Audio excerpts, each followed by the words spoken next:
दोस्तों इस वक्त फीफा वर्ल्ड कप कतर में पूरे जोशो खरोश से जारी है और इस वक्त पूरी दुनिया की नज़रें कतर पे लगी हुई हैं, जहां पर मगरबी ममालिक कतर और दूसरे इस्लामी ममालिक में इस्लामी रवायात को बदलने और ख़त्म करने पर जोर दे रहे हैं। वहीं कतर को हम खैराज तहसीन पेश करते हैं, जिसने दुनिया के सबसे बड़े स्पोर्ट्स इवेंट फीफा को दावत इस्लामी का जरिया बनाया। इवेंट के पहले मैच के दौरान कतरी शहरी गामी अल मुफ्ता ने दुनिया के 5 अरब लोगों के सामने कुरान करीम की आयत की तलावत की, जिसमें उन्होंने अल्लाह का ये पैगाम पढ़ के सुनाया कि ए लोगो, हमने तुमको एक मर्द और एक औरत से पैदा किया और इसके अलावा तुम्हें मुख्तलिफ नस्लों और खानदानों में तकसीम कर दिया ताकि तुम एक दूसरे को पहचान सको, और अल्लाह के नजदीक सबसे ज्यादा शरीफ वही है जो तुम में से सबसे ज्यादा परहेजगार है। बेशक अल्लाह खूब जानने वाला और खबरदार है। वाज़िया रहे कि गामी अल मुफ्ता 5 मई 2002 को कतर में पैदा हुए और बचपन में ही एक ऐसी बीमारी में मुब्तला हो गए जिसमें रीढ़ की हड्डी से नीचे का हिस्सा नोशोनुमा नहीं कर सका।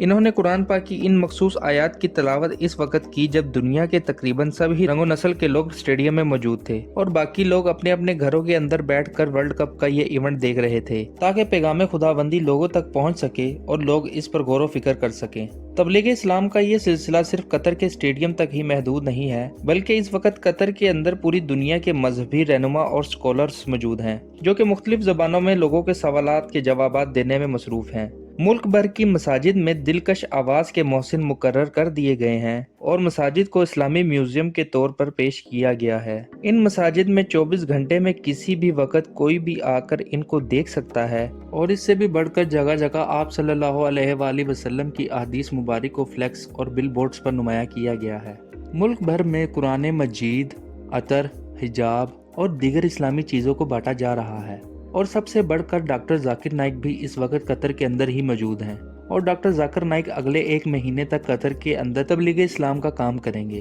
और अल्लाह और इसके रसूल के पैगाम को पूरी दुनिया के लोगों तक पहुंचाएंगे। दोस्तों कतर की इन्हीं सब कोशिशों की वजह से सिर्फ 2 से 3 दिन के अंदर 558 से ज्यादा लोगों ने इस्लाम से मुतासिर होकर इस्लाम कबूल कर लिया और उम्मीद की जा रही है कि इस इवेंट के खत्म होने तक ये तादाद मजीद बढ़ जाएगी। दोस्तों याद रहे इस वक्त दुनिया भर से 12 लाख से जायद लोग कतर के अंदर मौजूद हैं और 15 अरब से जायद लोग इस इवेंट को अपने घरों में देख रहे हैं। कतर हुकूमत के इन इक़दामात को दुनिया भर में सराहा जा रहा है और उम्मीद है कि बड़ी तादाद में लोग इस्लाम को जानने लगेंगे और इससे मुतासिर होकर इस्लाम भी कबूल करेंगे। दोस्तों उम्मीद है कि ये वीडियो आप सबको बहुत ज़्यादा पसंद आई होगी। इस वीडियो को लाइक करें, शेयर करें और सब्सक्राइब करें। अपना बहुत सारा ख्याल रखें।